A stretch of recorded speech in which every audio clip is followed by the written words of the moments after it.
News.mc on Monaco Info is brought to you by Monaco Legend Properties.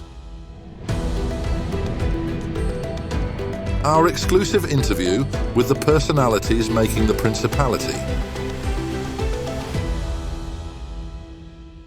My name is Axel Sola. I am a UFC fighter. I'm born in Nice, France. Since my young age, my mom made me do a lot of sport. I've been doing tennis, I've been doing hockey, football, and karate.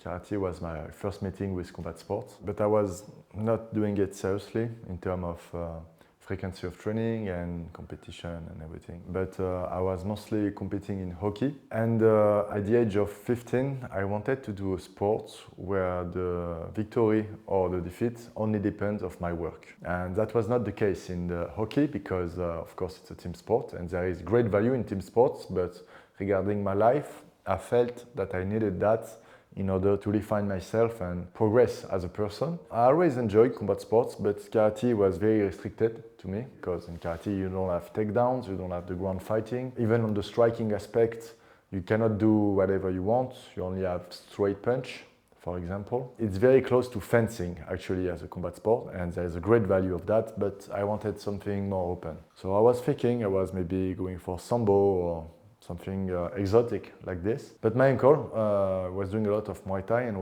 was training with my actual coach, Alec, in the boxing squad. So the boxing squad is the MMA team in Nice, South France. And they opened their door. The summer, I decided to stop hockey and to start combat sports. The fun fact is the year after I stopped, the guy I was doing hockey with been a world champion in junior.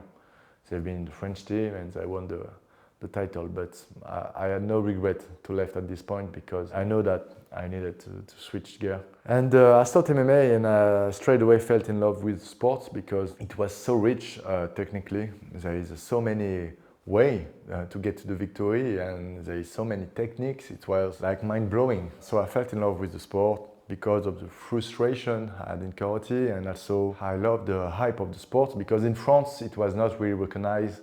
No media were talking about it, but in the US it was a way different story. And I started to watch UFC at this moment. And all of this helped me to go forward in my life, especially at a young age of 15. You know, it's a time when you are young and you are growing, you're looking for yourself, who you are and who you want to be. And I never really had my father as an example of a man, example of man I want to be. For different reasons, I don't think there is a need to go in details of it, but in the champion of UFC, I saw the kind of man I wanted to be. Not because of the fame, not because of the power or whatever, or the money or whatever, but because of all the value you need to have in order to become champion in such a sport. And I just follow it, and came the end of high school. The goal at the beginning was to go for special force. I wanted a job with a lot of adrenaline, very entertaining, where you learn a lot. And special force is perfectly fitting with my expectation of job because you're learning how to jump from a plane, you're learning how to do scuba diving, then very strong value also in this job. You're saving people, you're defending your country, and I loved it. But at the time, it's been 3 years I was doing MMA and I fell in love with the sport and I just wanted to experience a bit more. So I decided, with of course the elegant way of my mom to pushing me through that way because she didn't want me to go to the army. So I've been to the university, I've been to the sports science university, so it gained me some time more with MMA. And also gave me the time also to develop myself physically in case I wanted to go to the army in the end. So in sports science, the first 3 years is very general because after for the master you have a specification. You have it before, but in the master you really truly choose which way you go in the sports science. But I had some good insight into physiology, human physiology, anatomy, training, how to develop strength, cardio, flexibility, and all the components that make great athletes. And during that time I was doing amateur fighting, not in MMA, but in Muay Thai. I've been national champion in Muay Thai. I did a lot of wrestling tournaments, no-gi tournament. Pancras was the form of MMA that was allowed in France at the time. We couldn't eat at the ground. It was only grappling work, jiu-jitsu, Brazilian jiu-jitsu work, so the ground fighting. So came the end of those 3 years and I found myself alone with my father. My mom had a job opportunity in the Réunion Island, but unfortunately my father was a very sick man, the kind of sickness that are in the mind and not in the physiology. I started to see who he was really, and who he really was, and it was not beautiful, and he fell into his depression more and more, and he was alcoholic, and it was a fight, everyday fight, in order to help him to get out of this and to get out of his black hole, the black hole he put himself, and to just live his life, because I kept telling him that the best is yet to come. I truly believe at one point he will make it. And by the end of this second year at university, so I did 5. That was the second one. The first 3 is the license. At the end of it, it was a mess. The thing was just getting out of control, and I was not able to handle it. I had the chance during the summers to work in the yacht industry as a deckhand, because one of my uncle did all his life in this business. It saved me in a way that it gained me some times away from him, and also it was an opportunity for me to travel, to make money, and to learn different things. And God thanks I had this opportunity, because it saved me maybe almost in 2 years, 1 year of hell with my father, fighting for nothing.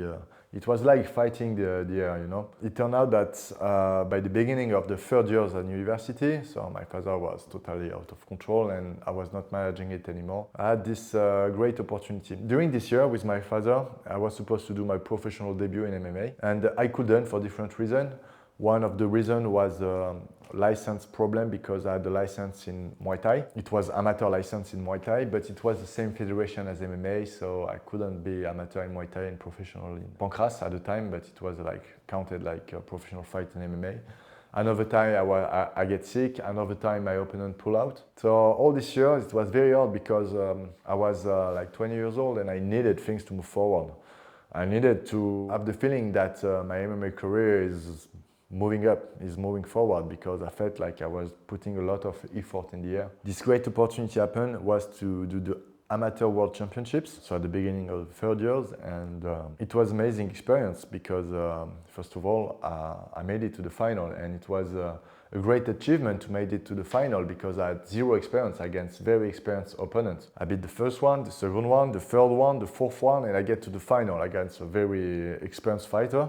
It was my 5th amateur fight. It was his 33 amateur fight, and he won by split decision.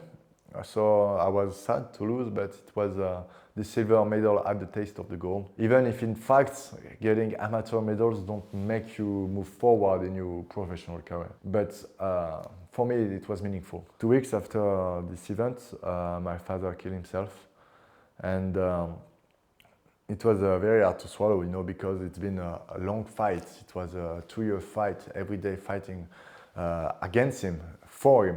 I don't think that was the motor for anything, I think I always had the will to fight. I never liked the lack of confidence in myself. And I think the lack of confidence in myself was the driving emotion putting me into combat sport, because I think in the fact of facing someone, it makes echoes of things that are very anxious to me. So I think that would be more driving motor than anything else. And after that, I did 1 more year in amateur, and I finished my master by the time. Now I have the time to fully engage myself professionally. And it was during COVID, so there's a long period where I cannot fight and do my debut because everything is shut down. But doing this amateur thing allowed me to meet the Prince of Bahrain, Sheikh Khalid, and Sheikh Khalid owned an MMA federation named Brave. And at the time during COVID, they were one of the first federation to host events. So I had the opportunity to get to Bahrain, to train with the Bahrain team, to fight in Brave, do my professional debut. So I did it, I signed with Brave, and I did my first 5 fights with them. And since then, I was fighting in Brave, but the problem I faced fighting in Brave is Brave, it's fighters from everywhere fighting in front of a public from everywhere. So it's very hard to get the public interested in your personality. And you have to understand that the sport is not about just the sport and the performance. That's one part. And it's not even the most important. People, they don't want to see high-level sportsmen fighting. They want to see character fighting. And in order to become a character, you need to create something with the fan. So I had the opportunity to fight in Arès because by the time MMA is recognized in France and you start to see new organization, French organization, and I had the opportunity to join this league, Arès Fighting Championships, and that was also the opportunity to me to present myself as a fighter to the French public. And I directly see the difference because fighting against French fighter in front of French public, you start to exist as a fighter. I think that was a very important move, even if the pay were less interesting than in Brave. So I fight in RS, I do one fight, and after that first fight, I make a good performance against UFC veteran. I have the opportunity to fight for the belt at the 70 kilo division. It's a hard fight. It was tough because at this moment, that was the moment I had to go down in weight. Because the first fight, I was not cutting weight. I was fighting not in my natural weight class, but it was very easy for me to reach 77 kilo weight class, so 170 pounds. And I knew I couldn't stay in this weight class long enough because physically it was too easy to get down to this weight. So I knew I would have to go down to 70 kilo, so 155 pounds. My walk around weight now is 186 pounds, I would say 85, 86 kilo. So it's quite a process to get down to 70 kilo. So this fight came, I survived, I win. Then another fight come and I needed to prove myself I'm legit as a champ. And I put out a great performance. But now I'm in the UFC because by the end of the summer, 2 weeks before UFC Paris, I had this opportunity. Another manager, which is not mine, but a French one who knew me, had nobody to put at 77 kilo. And he thought about me and it worked out. UFC signed me. When I knew I would fight, I didn't sleep at night. I didn't sleep actually for 2 weeks. The only day I slept good was the day before the fight because the day before the fight you eat a lot, so your body feels relaxed. So the UFC came in Paris. I am in the hotel in Paris and the whole process keep moving. And you know, before the fight there is the ceremonial weigh-in. You do the weigh-in in the morning and the afternoon there is the weigh-in in front of the public. And the energy was crazy. I never felt that much energy before. You know, the night I slept 2 hours, I didn't nap. I was very tired, but when I get on scene and everybody's screaming, the energy I felt were amazing. I have a tough opponent, you know, from the first round, I hit him with hard shot, but he keep coming back, he keep putting pressure. In the third round, he put volume, you know, he's losing, so he's trying to finish me, he's going faster. And my hands start to be very painful, it's very hard for me to hit. And there is a moment in the fight, I take the shot in the high and I see him triple. Like he was in me, I was seeing him 3 times, I don't know which one I should aim, you know. And the third round came, I have pain on the hand and I finally find a way to win the fight. After hitting the head, the whole fight, I start hitting the body because he become very aggressive, so he's getting closer. So that opened the body work and I managed to finish him. So now the goal is to develop a lot my image, my face, my character. So there is big work to do on this aspect because if I do that good and I perform good and I'm very active, so you have to be very active. UFC will promote you and can make you win sometimes. They will give you a top 15. If you beat the top 15, you get in the top 15. And then you're getting closer to the top 5. When you're top 5, you can have a title shot. So the goal is to get top 15, then top 5, and then fight for the title. I think generally in sports, you need to understand at which age you have your best performance, because you organize your training that way. For example, for MMA, I will not recommend to specialize a kid of 8 years old in MMA unless he wants it. But the risk is if you start to train like a professional too early, you can have too much of it and stop in the middle, you know? So do a lot of different sports in order to develop your ability to learn, to develop your motricity, your coordination. And I would say as combat sports, start with wrestling. That's the best base, wrestling, judo. You know, this aspect is very important for MMA. Let's start with grappling sports. And then when you get older, you can start to incorporate the striking. There is fighters that don't need to do amateur competition and they are already ready for professional. And when you are ready, you should turn professional because it takes time to build a record. And if you are too old, if you are 30 years old, UFC might not be interested to sign you because they want people to have a long career in their organization. So don't wait too much also to turn professional, but you need to be ready. So take the time needed. I don't believe in psychology. I believe in good move. And I'm not the one who's saying that, Bobby Fischer said that. So the goal of saying this for me is to say that you have to believe in your work and your training. But of course, the guy in front of you did his homework too. But the thing is, at the moment of the fight, it's already played. It's already done, you know? There is nothing you can do about the winning or the losing. If you did more or better than the others, you will win. About getting mentally how I prepare to this, because even if I got this in mind, it's still anxious moments. Visualization helped me a lot. And yeah, put me in my bubble and just empty your mind. You know, you just have to empty your mind, and sometimes it happens a lot before the fight. I cannot stop the thinking. I'm taking the lead of it and I'm speaking to me. sometimes out loud, with loud voice. You know, I'm walking to the cage and I'm speaking to me. It can be very specific. If I do this, I do this. I'm always moving my hand is always in place. When I see opportunity, I go for it. But sometimes it can be like more global. I'm focused. And so my mind is not thinking about the win or the lose, but is thinking about what I have to do, because I really have a grip on what I'm gonna do if that situation happens, or what I'm gonna do to my opponent, in what situation I will put him in, or I'm gonna put him in. I really get focused on the things that depend on myself.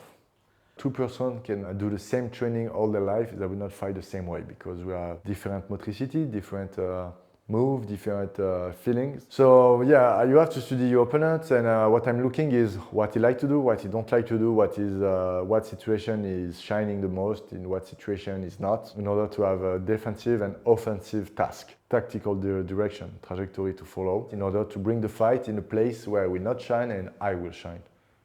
UFC champion will be the Graal, will be the best thing I can achieve. So every champion made it, they made it for different reasons, and from every champion you can learn from. Even the guy who didn't be champion, but have been the top player in the sport. Everyone has something unique to bring in combat sports, and if you're able to see it, you can take a bit of everyone. So I don't have one model, but I just admire a great fighter. A normal day, I wake up, so I do fasted cardio. Now it's technical work, most of it. It's repetition of boxing, repetition of wrestling. Then I play piano. I go for my breakfast, and then I will go for the training in boxing squad. So that tactical session, wrestling, sparring if there is a fight. It's gonna be boxing if we are away from a fight. We're gonna do groundwork depending the day. So it's structured from this point. Then I come back home, I eat, I play piano again. I rest if I have time. If no, I take the car. Most of the time I go to Monaco to world class. I train there with my boxing coach. Then I come back home. If I have time, piano, but now I don't have time because I need to work on my network, Instagram, most of it, Instagram, TikTok. So I make video and I plan things, and then I eat and I sleep, and I repeat this process all the camp long. Actually, my grandfather was the captain of the port at the time. So my family always been around, and I always been working in, or my mom was working in Monaco, for example. So, and my uncle is working here, his business is here. Since a long time I've been here, my boxing coach is here, is working here in the world class. I spent quite some time actually in Monaco, and I will keep spending time training there because there is a very good human resources for training here. There is a kind of charm, you know, to train there. It's not like Paris where everything great. You do your boxing training, and then you are on the Larboto beach and you just enjoy, you know. I've been also training in the boxing gym in Monaco. I did some sparring there. So yeah, I spent quite some time here, and I will spend it even more in the years coming. That's all for today. Thank you for watching News.mc, your English rendezvous on Monaco Info. Discover more interviews and stories on our websites, news.mc and monacoinfo.com. This show was brought to you by Monaco Legend Properties.